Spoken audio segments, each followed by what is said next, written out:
Welcome to what will be the last part in the 5-point series for Workers and Resources Soviet Republic. Now, this video is going to consist of two parts. In the first part, I want to go over the reasons why I'm bringing this series to an end. And in that part, I'm also going to talk about the future of my coverage of Workers and Resources Soviet Republic. And then in the second part, what I want to do is give you an update with respect to where we are with the series, and then do a bit of a review over the successes and the multiple failures that have occurred, and maybe just generally address a number of other issues. So why am I bringing this series to an end? And the main reason is that recently I've had a lot of disruption due to the fact that my PC developed a major fault. I've got the new PC, but and it's technically capable of recording. The problem is I can't get my current video editing software running on it, so I've now had to go over to DaVinci. Now, DaVinci is a very complex editing software, so I'm on a bit of a steep learning curve there, so I need to make time for that. Now, I know some of you wonder what's that got to do with this series. Well, if any of you follow the channel, you know that I have a very strict rule that I only cover games which I enjoy playing, and of course Workers and Resources is probably one of the top ones in that criteria. But when you play complex city building games and also grand strategy games, in order to play them successfully, as the complexity grows, you've got to play them frequently. And the problem with the recent disruption is that I've gone nearly a week without playing this series, and what happens is you start to lose touch with what's going on, and that makes it increasingly difficult to actually sustain interest in the series, because you don't know what's going on, and that's where mistakes are made. That has become very relevant to this series, that I no longer have a feel for what the economy is doing, what I want to do, and the only way I could repair that is by spending at least 2-3 hours just reviewing the current situation, playing on a couple of years off camera until I feel comfortable. And I would be quite happy to do that, just to get things going again. The problem is that thanks to you guys posting comments, you've been giving me lots of ideas, and I really appreciate that. But sometimes you give me too many ideas, and then things start to get out of control. And what started, and one comment that did really trigger my thought process was a challenge about the fact that I'm too dependent on mods, and why don't I play with a more vanilla based game. So I've been thinking about that, and I've actually been putting together a map to play that on, with some other concepts which came from and some other comments you guys posted. So what I want to do is do a series with a focus on vanilla buildings. I'm not going to say it's going to be exclusively vanilla buildings. Now to cap that, Vimes recently posted a comment saying about the fact that there are new buildings being added to the test branch. So I thought it'd be really fun to do a vanilla focus series, but on the test branch, so that as the new buildings are added, we can see if we can work them into the economy through this period of testing, rather than waiting for the next formal update. So that's going to be the background to the new series when it's launched. That will be launched when I actually finish the map that I'm building for that series, but there'll be a lot more on that when the map is finished and published. Now, another thing that I want to do, and I've already done the first part of this project, is I want to do the campaigns in the game as well. And I've already completed the first campaign. I want to complete the second campaign, because there are hints that there will be a third campaign based around realistic mode, and that's the one I'm really interested in if it does come to fruition. I want to be in a position to be able to do that as soon as it's released.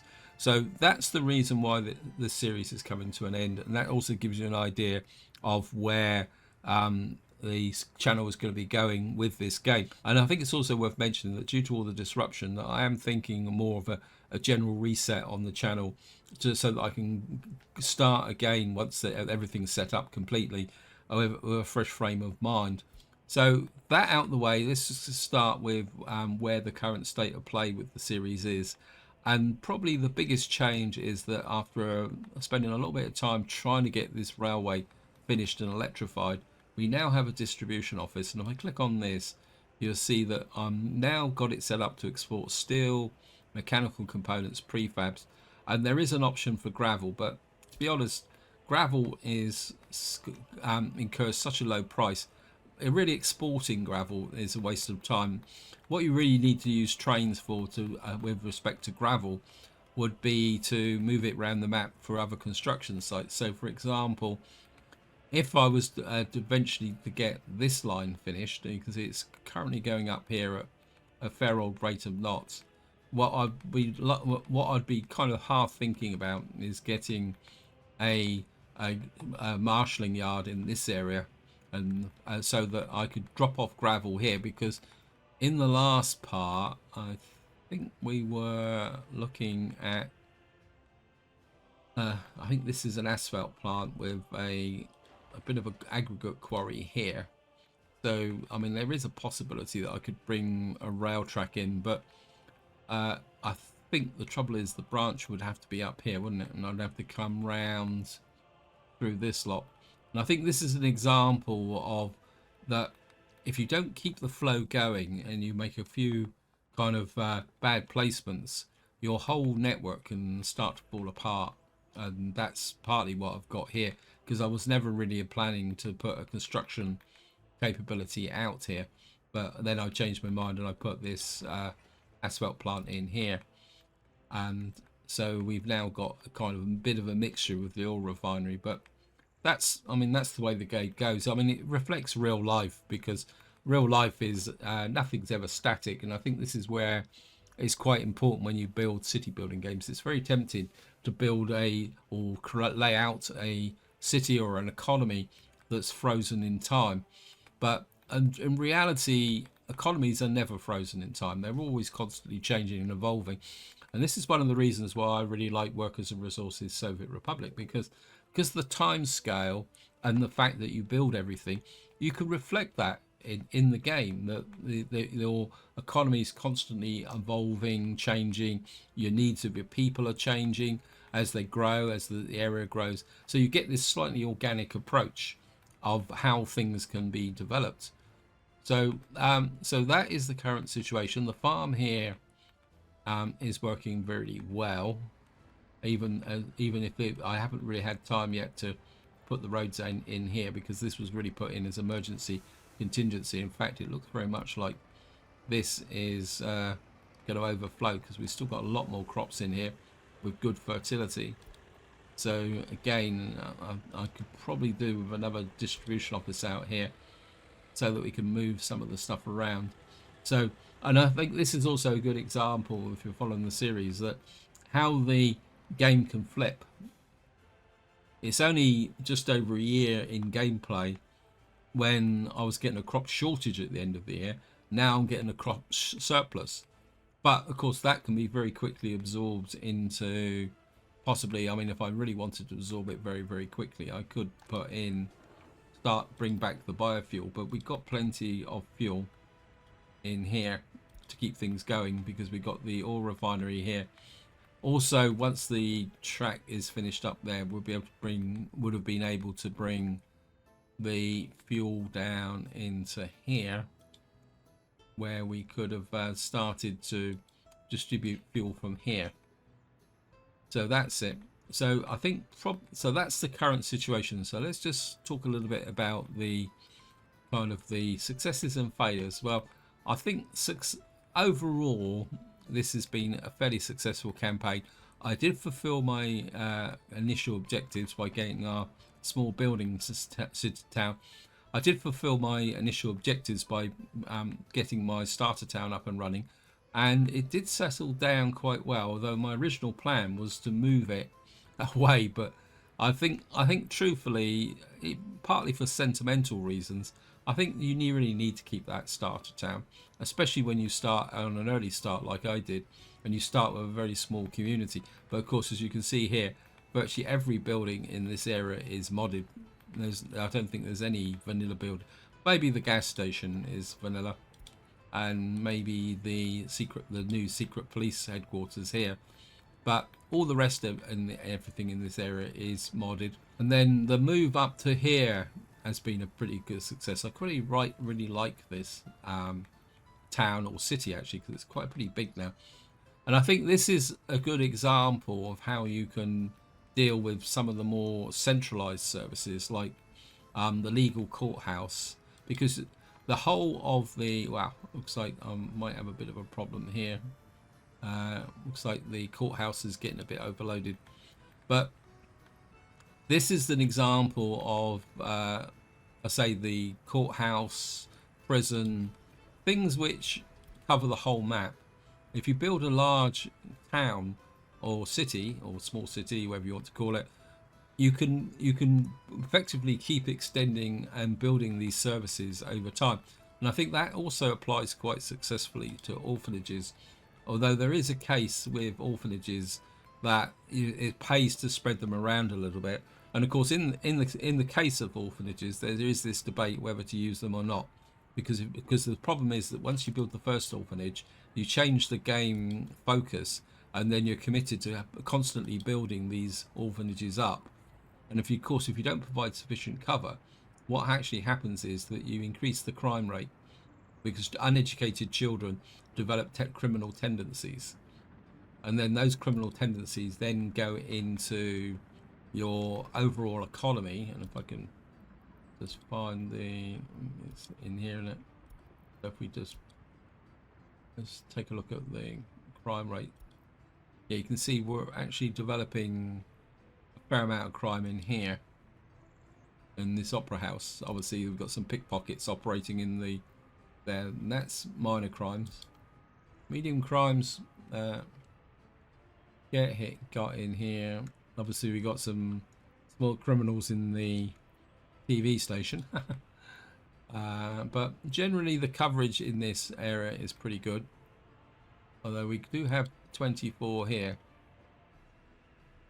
in the store. Maybe the residents are shoplifting. I have noticed that by actually monitoring this, that you can, it's these types of buildings, the stores, and, or you could say non-residential buildings, that do often attract the highest levels of crime. And serious crime, not too bad. Again, we've got, looks like we've got 4 murders in there. We've had 6 murders in the store. So obviously this is quite a thing. And I think, let's have a quick look actually. I'm a bit 2% crime. I mean, the crime rate, overall crime rate, isn't that high, but it can grow very, very quickly. That is a key part of the successes. What you could probably say that my biggest failures, well, one of my biggest failures, was trying to push out this way too fast, because my original expansion plan, after getting the central small city built, was to expand this way, because there was coal and iron out here. And I think truthfully I was a little bit too over optimistic or too ambitious, because it required laying out a lot of infrastructure. And I did manage to save the day by coming out this way for a smaller deposit, and this is what effectively saved the economy, because one of simply because as your economy matures, there's 2 things that start to get very expensive. One is steel, and the other one is electronics. In fact, if I can, if we come into economy and look at prices, if you look at steel, where is it here? We're paying over 1,600 rubles per ton, and I think electronics is even higher. In fact, electronics can be very expensive. Yeah, you can see here at the moment, electronics has now reached 19,743 rubles per ton to buy. And the reason for that is that the game has an inbuilt inflation mechanism, which means over time prices rise, and then layering above that is another mechanism which relates to supply and demand. And by that I mean that if you get a very highly successful industry, and this is something that you need to be aware of, and this is something you need to be aware of if you are running trains, that if you suddenly start exporting really large amounts of a specific item, so again, if I come into the economy tab here, if I look at exports from the Soviet bloc. In fact, if I go back a month, if you start exporting large amounts of goods out, so like we've exported in the last month, we exported 301 tons of prefab panels. What happens is that the price will fall, and the opposite is true. That if you start importing large amounts of a specific good, the price will start to rise. I don't know whether you can actually see the prices. Never really bothered to look that much, but there is this intrinsic inflation that will actually affect your things. I don't know if we go back to prices. Yeah, you can actually see the effects on prices there with the biological waste. We go to electronics. If I go all, and then we look at electronics, what you'll see there is the steady increase in prices, and that is the built-in inflation, and you can see how quickly it starts to build over time. That also, if we go to prefab panels, where is it?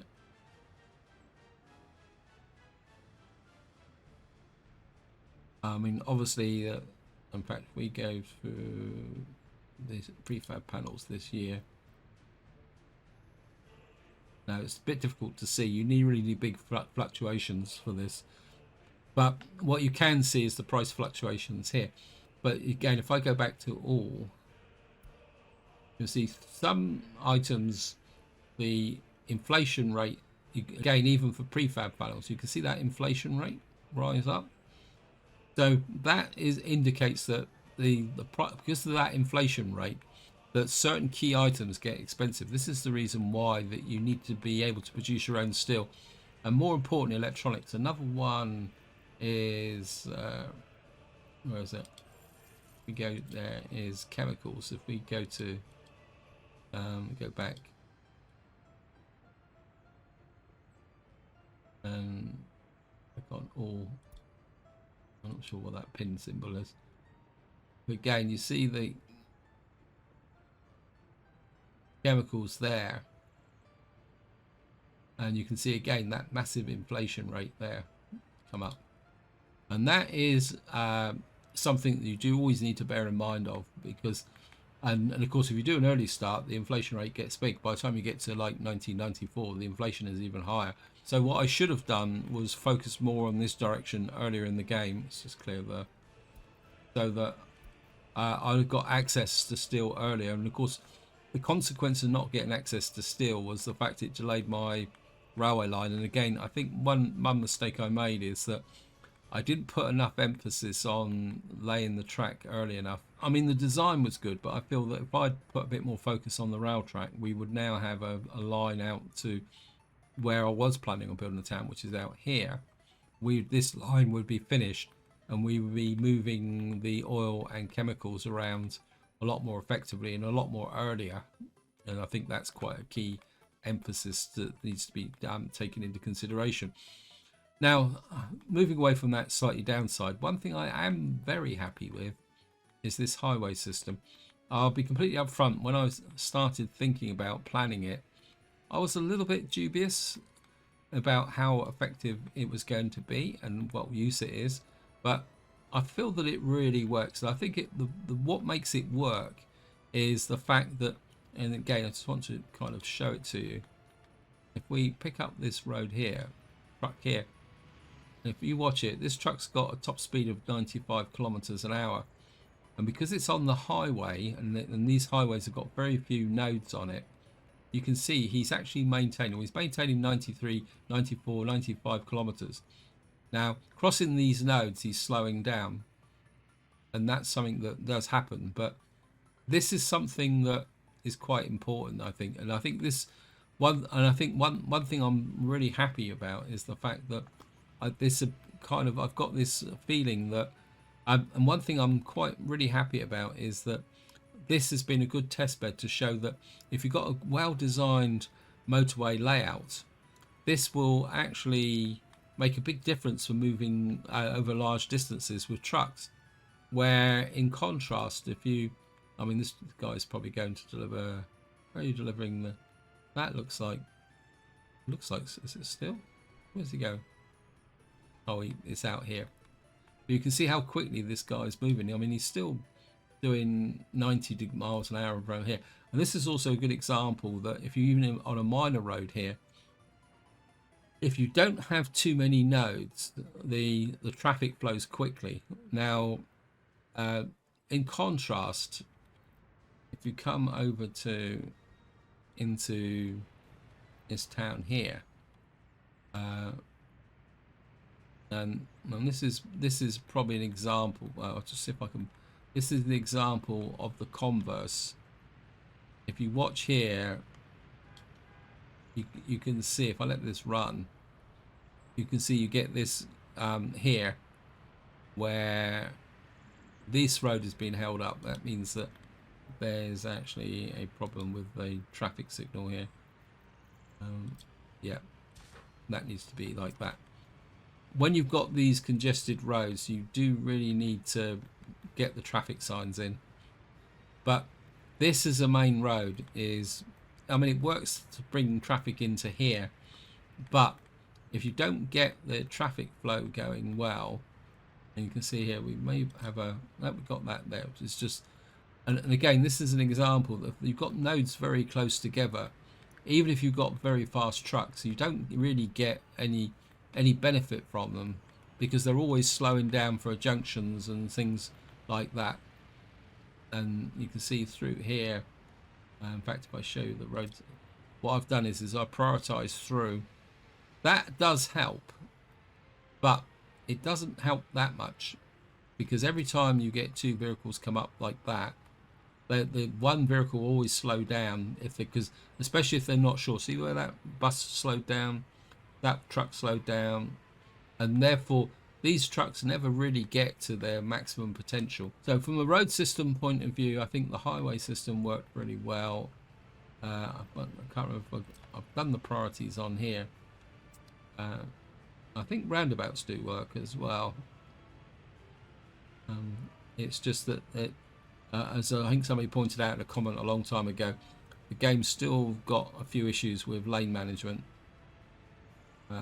So I mean, basically, this oops, sorry. This is, so we're getting a queue building up here because we got just too much on here. And of course, this is probably crossing traffic. I think, to be honest, if I was going to build a junction like this and imagine that the railway's not there, I think what I might be tempted to do, and I remember correctly, there are roundabouts in the UK where you have a road that goes over the roundabout for the through traffic. So, say for example, you've got a lot of traffic want to go from this side to this side. You actually have an elevated section that goes across the centre of the roundabout, and then you have branches that go to the roundabout, which allows the traffic that wants to go other directions to filter off. And so what you could do is put a single lane traffic, so something like this, going over the centre and down and joining the road the other side, and then that means that the traffic that wants to go straight over will go through. A kind of simplistic example of that is what's going on here, that we've got this kind of a fix that I put in because I was getting massive congestion here in the days when everything was queuing up here. And what we got is this area here where traffic can go straight across. So again, if you were planning this, you could use that as an example as well, that you could have an elevated section going over this underneath it, and then roads coming down which would connect on each side, so that so rather than holding the traffic up, the through traffic could float over the top. So I think generally the road system is working quite well. It's just that this area is a bit vulnerable, but now I've fixed that because most of the goods have been exported by train. I think that makes quite a big difference. think industrially here, oh, that doesn't look good. I think the problem is, yeah, I'm pretty sure these aren't really working as effectively as they should be. Uh, I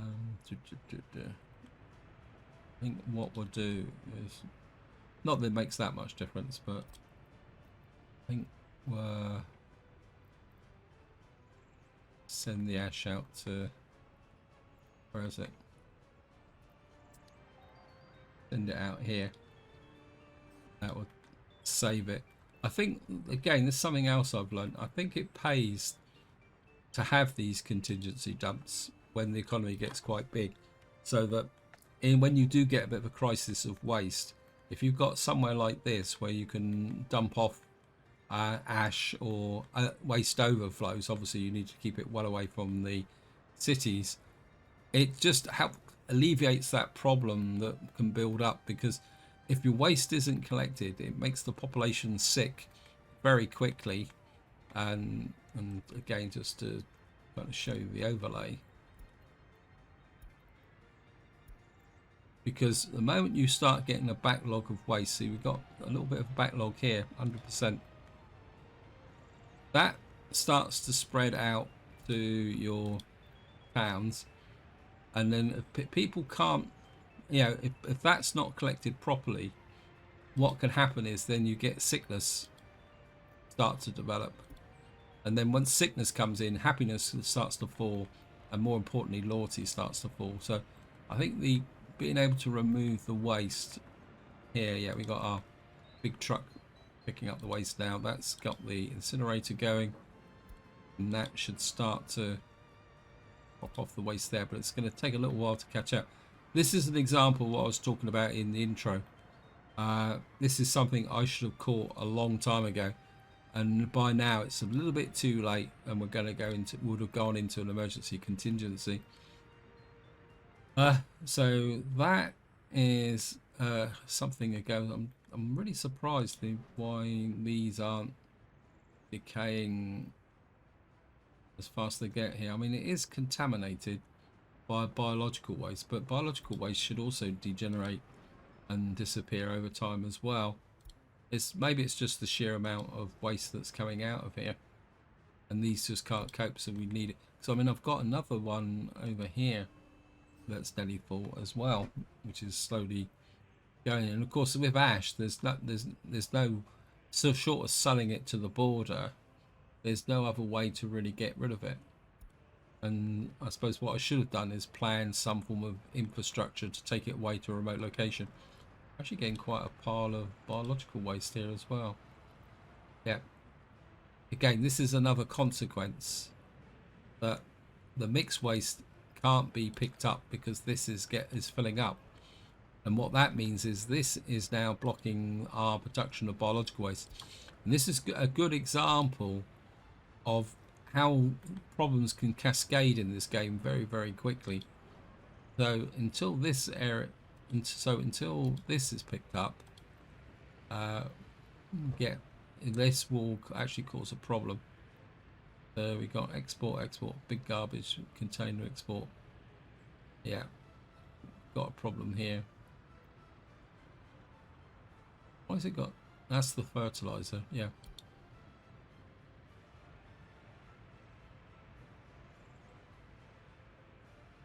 I just want to take a quick look at this. Yep. Anyway, I'm getting distracted. I always want to start fixing problems. So that is, I think we're okay for the domestic waste. We've got a little bit of a build up here. Again, you can see it's starting to build up and turn yellow. And yellow is the indicator that a problem is starting to develop. Actually, just take a quick look up top here. Because of course, this is green across the board, so it's every. Oh no, you've got a house here that's. I think the problem with this house is I made a bit of a mistake. I didn't allow for a contingency because I don't think you can, no. So this has to be collected on an individual basis, and of course there's not a lot of storage in here. So that is trying to look round. I'm trying to think of other things that can be done. Let me just see. Successes, failures. I mean, yeah, we got lots of waste building up in here as well, which needs to be picked up. Yeah, I think the consequences of that not disposing of the waste blocking the incinerator and this area filling up, and I think I think it's also worth mentioning that industrial waste is often the cause of this, in the sense that it's the industrial waste that it's actually there. We've got systems too low now. Here we go. And one top tip I will give you, that when your economy starts to get about this size, over 20,000, winter is the best time to look for stresses in your economy, simply because the lower road speeds, because if roads aren't plowed, but even if they are plowed, everything's a bit slow, especially if you've got the weather switched on. See, it's now gone red, so you can see how quickly happiness will fall, and happiness then starts to drag down loyalty. In fact, it looks like we've got some quite reasonable problems in this area, and it's during winter when you can start to pick these problems up, and it's something that you do need to be aware of. You can see the contagion is now starting to spread, so we're down to 50%, so you can see the health is starting to plunge. And we are now going into a major crisis. Now, I could let this run and run to disaster, but I don't want this video to be too long, so this is where I'm going to leave it. Hope you enjoyed the video and the series. As I say, I will be back with a new series once I've finished the map. It's nearly finished. A few more days working on a few bits in detail. One hint I will give is that I've been very intrigued by this kind of little bit of serendipity down here, where the vehicles were been coming in here through the back of the customs shed.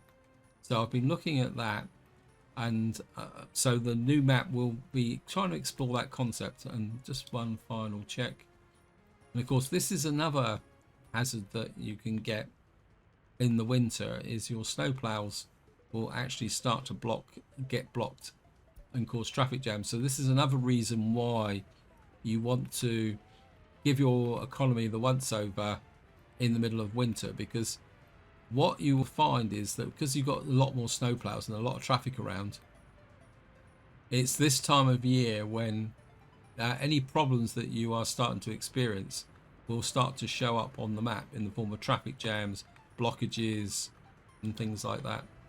So we are now starting to clear this because we are removing the waste. So if I look here, yeah, we are removing the waste, and that's being shipped out.